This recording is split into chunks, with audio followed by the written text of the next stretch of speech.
After Mao Zedong's death in 1976, China was a nation at a crossroads. The old revolution had ended, but poverty, isolation, and backwardness remained. The people whispered a question. Who will lead us into the future? The answer came in the form of a man who had survived every storm. Deng Xiaoping. Deng had lived through purges, exile, and political battles. He had been twice removed from power, but never defeated in spirit. He understood China's problem was not ideology. It was survival. And he believed one truth.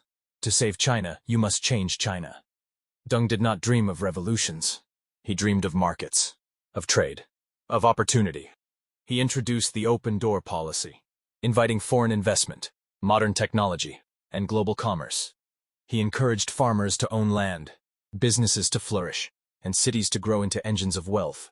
Slowly, cautiously, China began to rise. Deng's plan was simple, but revolutionary. Agriculture, industry, defense, science. Fields turned green with productivity. Factories filled with machines and workers. Research labs explored space and technology. The army modernized with discipline and strength.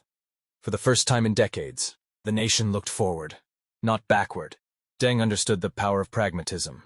He said, "It doesn't matter if the cat is black or white, so long as it catches mice." China's economy soared. Special economic zones like Shenzhen turned deserts into skylines. Exports flooded the globe. The Middle Kingdom was rising again, not by swords, but by commerce, innovation, and strategy. Yet Deng never forgot stability. He maintained strict political control, even as the nation embraced modernization. He knew growth without order would collapse the country again. Deng Xiaoping's genius was balance, between reform and tradition, between freedom and discipline, between the past and the future.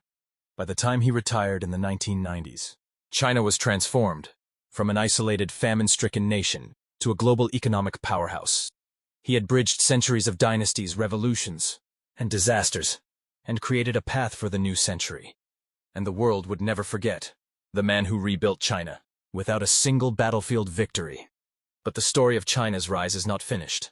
The next chapter is about a nation finding its place as a global superpower, and the leaders who would define its ambition.